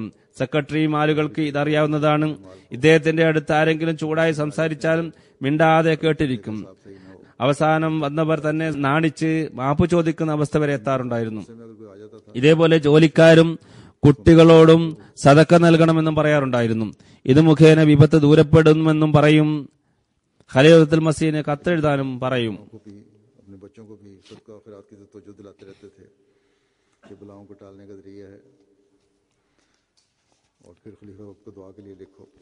അദ്ദേഹം തന്റെ ഇൻസ്പെക്ടർമാരോട് പറയാറുള്ളത്, ജമാഅത്തുകളിൽ പോയി സ്വന്തമായ വല്ലതും പറയാതെ കാലത്തിന്റെ ഖലീഫയുടെ ശബ്ദമാണ് നിങ്ങൾ എത്തിക്കേണ്ടത്. പുറത്തേക്ക് തന്റെ കീഴിലുള്ളവരെയും ഇൻസ്പെക്ടർമാരെയും അയക്കുമ്പോൾ അവരോട് പറയാറുള്ളത്, നിങ്ങൾ കേന്ദ്രത്തിന്റെ പ്രതിനിധികളാണെന്ന് ഓർക്കണം. അതുകൊണ്ട് നിങ്ങളുടെ വാക്കും പ്രവൃത്തിയും അതിനനുഗുണമായി തീരേണ്ടതാണ്.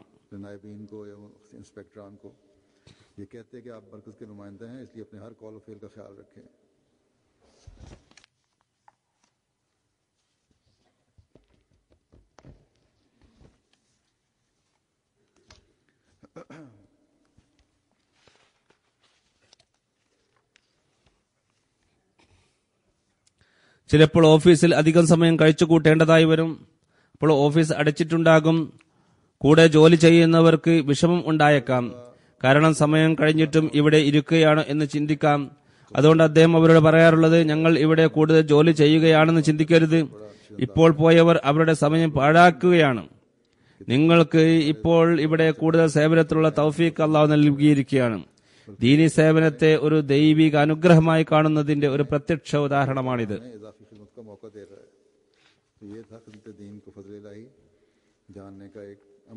ഇദ്ദേഹത്തിന്റെ ഒരു കീഴുദ്യോഗസ്ഥൻ പറയുന്നു, 4-5 ദിവസം മുമ്പ് ഞാൻ അദ്ദേഹത്തെ സന്ദർശിക്കാനായി പോയി. അപ്പോൾ അദ്ദേഹം ചോദിച്ചു, നാസിർ അഹമ്മദ് എന്നു പേരുള്ള ഒരു ഉദ്യോഗസ്ഥൻ എന്നെ കാണാൻ വന്നിരുന്നു. താങ്കൾ അദ്ദേഹത്തെ അറിയുമോ? അദ്ദേഹം പറഞ്ഞു, ഓഫീസിൽ തന്നെ 4-5 നാസിർ അഹമ്മദുകൾ ഉണ്ട്. ഇത് കേട്ടപ്പോൾ അദ്ദേഹം പറഞ്ഞു, നാസിർ അഹമ്മദ് ആരാണെന്ന് താങ്കൾ കണ്ടെത്തണം. എന്നിട്ട് എന്റെ ക്ഷമാപണം അദ്ദേഹത്തെ അറിയിക്കണം. കാരണം അദ്ദേഹം ഇവിടെ വന്നപ്പോൾ ഞാൻ കണ്ണടച്ച് കിടക്കുന്നത് കണ്ടുകൊണ്ട് ഞാൻ ഉറങ്ങിപ്പോയെന്ന് തെറ്റിദ്ധരിച്ച് കുട്ടികൾ ഞാൻ ഉറങ്ങുകയാണെന്ന് അദ്ദേഹത്തോട് പറഞ്ഞു. അങ്ങനെ അദ്ദേഹത്തിന് എന്നെ കാണാൻ സാധിച്ചിട്ടില്ല. അദ്ദേഹം തിരിച്ചുപോയി. അതുകൊണ്ട് എന്റെ ക്ഷമാപണം അദ്ദേഹത്തോട് പറയണം. ഞാൻ അപ്പോൾ ഉറങ്ങിയിരുന്നില്ല. ചുരുക്കത്തിൽ ഇത്രയും സൂക്ഷ്മമായ കാര്യങ്ങൾ നോക്കിയിരുന്നു. കൃത്യമായ സദഖ നൽകിയിരുന്നു. ചുരുങ്ങിയ രീതിയിൽ ഇദ്ദേഹത്തെ ഞാൻ അനുസ്മരിച്ചു. ഞാനും അദ്ദേഹത്തോടൊപ്പം ജോലി ചെയ്തിട്ടുണ്ട്. ഇവിടെ എഴുതിയത് അല്പം ചില ഗുണങ്ങളാണ്. എത്രയോ സൽഗുണങ്ങളുടെ ഉടമസ്ഥനാണ് അദ്ദേഹം. അക്ഷീണനായി ഭംഗിയായി ജോലികൾ നിർവഹിച്ചിരുന്നു. ഖിലാഫത്തിനോടും ആത്മാർത്ഥമായി കൂറ് പുലർത്തിയിരുന്നു. ചുരുക്കത്തിൽ വളരെ കൂറ് പുലർത്തിക്കൊണ്ട് തന്റെ ജോലിയിൽ നിമഗ്നനായ വ്യക്തിത്വമായിരുന്നു അദ്ദേഹം. കാലത്തിന്റെ ഖലീഫയുടെ സുൽത്താൻ നസീർ ആയിരുന്നു. ഇതുകൂടാതെ ഖലീഫയ്ക്ക് വേണ്ടി കൂടുതലായി ദുആയും ചെയ്തിരുന്നു. അള്ളാഹു ഇദ്ദേഹത്തിന്റെ പദവികൾ ഉയർത്തട്ടെ.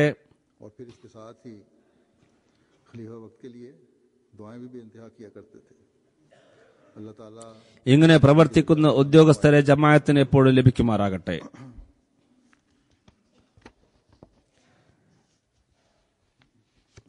ऐसे काम करने वाले कारकुन हमेशा जमात को मुहैया ഇദ്ദേഹത്തിനെ കൂടാതെ മറ്റു ജനാസകളും ജുമാക്ക് ശേഷം ഞാൻ നിർവഹിക്കുന്നതാണ്. अफगान ഷബീൽ അഹമ്മദ് സാഹിബിന്റെ शबीर साहब का जनाजा ജനാസയും ജുമാക്ക് ശേഷം അനുഷ്ഠിക്കുന്നതാണ്.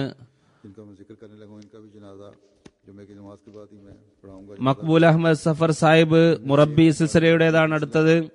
मकबूल अहमद जफर साहब हैं जो आजकल नज़ार तशलाशाद में थे. इनको पुरानी तंत्रियों की तकलीफ थी जो बिगड़ गई और आखिर इनकी 25 जुलाई को वफात हो गई. इन्ना लिल्लाहि व इन्ना इलैहि राजिऊन. നസാറത്ത് ഇസ്ലാഹ് ഇർഷാദിലായിരുന്നു ഇപ്പോൾ പ്രവർത്തിച്ചിരുന്നത്. कोट मोहम्मद यार കുടൽ രോഗമായിരുന്നു, അത് വഷളാവുകയും ജൂലൈ 25 വഫാത്താവുകയും ചെയ്തു. ഇന്നാ ലില്ലാഹി വ ഇന്നാ ഇലൈഹി റാജിഊൻ. കോട്ട് മുഹമ്മദിയാർ ചിനിയോട്ടിൽ താമസിക്കുകയായിരുന്നു.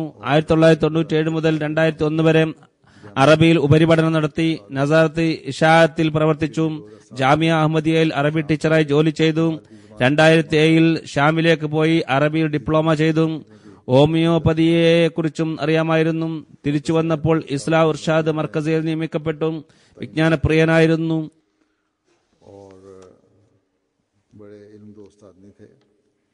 इसी तरह ഒരു മുറബിക്ക് വേണ്ടിയുള്ള എല്ലാ ഗുണങ്ങളും ഇദ്ദേഹത്തിൽ സമ്മേളിച്ചിരുന്നു. വഖഫെ ജിന്ദഗിയുടെ ഗുണങ്ങളും ഉണ്ടായിരുന്നു. ഹോമിയോപ്പതിയിൽ ഡിപ്ലോമ ചെയ്തിരുന്നു. പാപങ്ങളെ സഹായിച്ചിരുന്നു. അസമയത്ത് വല്ലവരും വന്നാലും മരുന്ന് നൽകും. और फिर इसी तरह जैसा कि मैंने कहा होम्योपैथिक में भी उन्होंने തന്റെ കൂടെയുള്ള ഉദ്യോഗസ്ഥന്മാരോടും നല്ല രീതിയിൽ പെരുമാറിയിരുന്നു.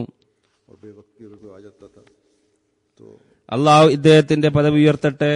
കുട്ടികളുണ്ട്, दूसरे से मिले, अपने साथियों से അവർക്കും അള്ളാഹു बड़ा अच्छा सलूक था. अल्लाह ताला इनके दर्जात बुलंद फरमाए. इनके बच्चे हैं, इनको भी ക്ഷമ പ്രദാനം ചെയ്യട്ടെ. മൂന്നാമത്തെ ജനാസ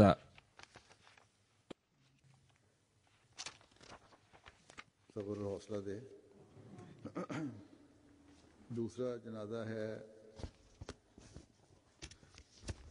മറാജ് സുൽത്താന സാഹിബയുടേതാണ്. ഹക്കീം ബദറുദ്ദീൻ സാഹിബ് ആമിൽ ദർവേഷ് കാദിയാന്റെ ഭാര്യയാണ്. तीसरा 86 വയസ്സിൽ ജൂലൈ 19 വഫാത്തായി. ഇന്നാ ലില്ലാഹി വ ഇന്നാ ഇലൈഹി റാജിഊൻ. വളരെ ആത്മാർത്ഥതയോടും ക്ഷമയോടും കൂടി ദർവേഷ് കാലഘട്ടം ഇവർ തരണം ചെയ്തു. സ്കൂൾ ടീച്ചറായിരുന്നു. റിട്ടയർമെന്റിന് ശേഷം അധ്യാപനം നടത്തിക്കൊണ്ടിരുന്നു. നല്ല മനസ്സിന്റെ ഉടമയും കൃതജ്ഞത പ്രകടിപ്പിക്കുന്ന ധൈര്യവതിയുമായിരുന്നു. കാദിയാൻ ലജ്ന ഇമായില്ലയുടെ ജനറൽ സെക്രട്ടറിയായും സേവനമനുഷ്ഠിച്ചിട്ടുണ്ട്. खातून थी. വിവിധ സേവനങ്ങൾ ചെയ്തിട്ടുണ്ട്. ദരിദ്രരായ കുട്ടികളെ തന്റെ വീട്ടിൽ താമസിപ്പിച്ച് പഠിപ്പിച്ചു.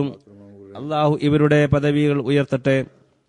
गरीब बच्चों को अपने घर में रख कर നാലാമത്തെ ജനാസ മറിയം സുൽത്താനയാണ്. ഡോക്ടർ മുഹമ്മദ് അഹമ്മദ് ഖാൻ ഷഹീദ് മർഹൂമിന്റെ ഭാര്യയാണ് ഇവര്. ഇദ്ദേഹത്തിന്റെ ഭർത്താവ് മഹമ്മൂദ് അഹമ്മദ് ഖാൻ സാഹിബ് ടൽ അബ്ദുല്ല കഹാട്ടിൽ ഷഹീദായിരുന്നു. शहीद का 2012 ജൂലൈ 18 മറിയം സുൽത്താന സാഹിബയുടെ വഫാത്ത് നടന്നത്. ഇന്നാ ലില്ലാഹി വ ഇന്നാ ഇലൈഹി റാജിഊൻ. शहीद हुए थे. കഠിനാധ്വാനിയായ इनकी वफात മഹദിയായിരുന്നു. ദാവത്തെ ഇലല്ലാഹ്ക്ക് വലിയ താല്പര്യമായിരുന്നു. ത്യാഗം ചെയ്യുന്നവരായിരുന്നു. നല്ല ഉറച്ച തീരുമാനമെടുക്കാൻ കഴിവുള്ളവരായിരുന്നു. मेहनत करने वाली खातून थी. दावत इल्लाह का बड़ा शौक था. कुर्बानी करने वाली थी और बड़े मजबूत इरादे के. ഇവരുടെ ധൈര്യത്തിനുള്ള ഒരു ഉദാഹരണം इनके ഭർത്താവിന്റെ മരണസമയത്ത് പ്രകടമായി. ഇവരുടെ ഭർത്താവ് ഡോക്ടർ മഹമ്മൂദ് അഹമ്മദ് ഖാൻ സാഹിബ് खान साहब को കുഹാട്ടിൽ ഷഹീദാക്കപ്പെട്ടു. ഖലീഫത്തുൽ മസീഹ് 1957 में खलीफा मसीह सानी के ज़माने की बात है. സാനിയുടെ കാലത്ത് 1957 ഇത് നടന്നത്. മറിയം സുൽത്താന സാഹിബയുടെ പിതാവിന്റെ പേര് അനായത്തുള്ള അഫ്ഗാനിയായിരുന്നു. അവരുടെ മാതാവ് നിആയത്തുള്ള അഫ്ഗാനിയും. की बैत से हुआ जिन्होंने അഫ്ഗാനിയിലൂടെയാണ് അവരുടെ കുടുംബത്തിൽ ജമാഅത്ത് വന്നത്. അവർ ഖലീഫത്തുൽ മസീഹ് അവലിന്റെ കയ്യിൽ ബയ്യത്ത് ചെയ്തിരുന്നു. അനായത്തുള്ള സാഹിബ് അഫ്ഗാനിയുടെ ബന്ധം അഫ്ഗാനിസ്ഥാനിലെ ഹോസ്തുമായിട്ടായിരുന്നു. സാഹിബ്സാദ അബ്ദുൽ ലത്തീഫ് സാഹിബിന്റെ ശിഷ്യരിൽ പെട്ട ഒരാളായിരുന്നു. ഇദ്ദേഹത്തിന്റെ കുടുംബം ഹദ്റത്ത് മസീഹ് അലൈഹി സ്വലാത്തു വസ്സലാമിന്റെ വഫാത്തിന് ശേഷം അഫ്ഗാനിസ്ഥാനിൽ നിന്നും കാദിയാനിൽ മാറി താമസിച്ചു. അങ്ങനെ ഇവിടെ ഖലീഫത്തുൽ മസീഹ് അവലിന് ബയ്യത്ത് ചെയ്തു. മറിയം സുൽത്താൻ സാഹിബ खाना साहब पैदाइशी अहमदी थी. ജന്മന അഹമ്മദിയാണ്. 1949 ഡോക്ടർ മഹമ്മൂദ് അഹമ്മദ് ഖാൻ സാഹിബുമായി വിവാഹം നടന്നു. ഹദ്റത്ത് ഖലീഫത്തുൽ മസീഹ് സാനിയുടെ ബോഡി ഗാർഡിന്റെ മകനായിരുന്നു. ഇവർ പിന്നീട് ഗുവാഹട്ടിയിലേക്ക് സ്ഥലം മാറി. सानी के बॉडीगार्ड थे उनके। അവിടെ ഒരു മൗലവി വന്ന് പറഞ്ഞു, ഒരാൾ രോഗിയാണ് എന്ന് പറഞ്ഞ് വിളിച്ചുകൊണ്ടുപോയി വെടിവെച്ച് ഷഹീദാക്കി. അദ്ദേഹത്തിന്റെ ജനാസ വീട്ടിൽ കൊണ്ടുവന്നു. അപ്പോൾ അവിടെ മറ്റാരും അഹമ്മദി ഉണ്ടായിരുന്നില്ല. അഹമ്മദികളുടെ ഒറ്റ വീടും അവിടെ ഉണ്ടായിരുന്നില്ല. ഇവരുടെ വീട് മാത്രം. ചെറിയ കുട്ടികളാണ് കൂടെയുള്ളത്. ഭർത്താവ് മൂസിയായിരുന്നു. മയ്യത്ത് വീട്ടിൽ കിടക്കുന്നു. ചെറിയ കുട്ടികളാണെങ്കിൽ കരയുന്നു. സഹായിക്കാൻ ആരുമില്ല, അഭിപ്രായം പറഞ്ഞു കൊടുക്കാനും ആരുമില്ല, കമ്മ്യൂണിക്കേഷൻ സംവിധാനവുമില്ല, ഫോണുമില്ല. എന്റെ ഭർത്താവ് മൂസിയായതുകൊണ്ട് റബയെ കൊണ്ടുപോകണം എന്നവർക്കറിയാമായിരുന്നു. ഏതായാലും സധൈര്യം ഒരു ട്രക്ക് വാടകയ്ക്കെടുത്ത് അതിൽ മയ്യത്ത് വെച്ചു. കുട്ടികളെയും ഇരുത്തി നഖ്ലയിൽ എത്തി. അവിടെയാണ് അക്കാലത്ത് ഖലീഫത്തുൽ മസീഹ് സാനി റളിയല്ലാഹു അൻഹു ഉണ്ടായിരുന്നത്. അവിടെ ജനാസ നമസ്കരിപ്പിച്ചു. തുടർന്ന് റബവയിൽ കൊണ്ടുപോയി കുട്ടികളെ നല്ല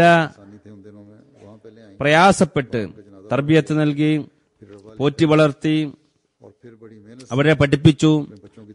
കുട്ടികളെ നല്ല ശിക്ഷണത്തിൽ വളർത്തുന്നതിനായി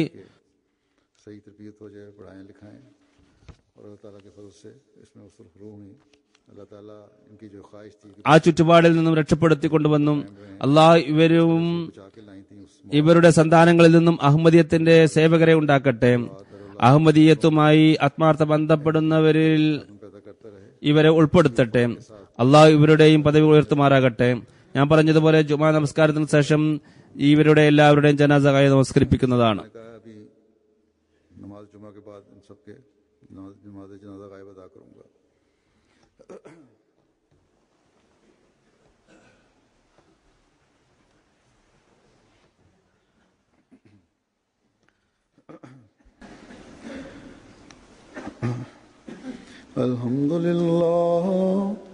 Alhamdulillah nahmaduhu wa nasta'inuhu wa nastaghfiruhu wa nu'minu bihi wa natawakkalu alayhi wa na'udhu billahi min shururi anfusina wa min sayyiati a'malina.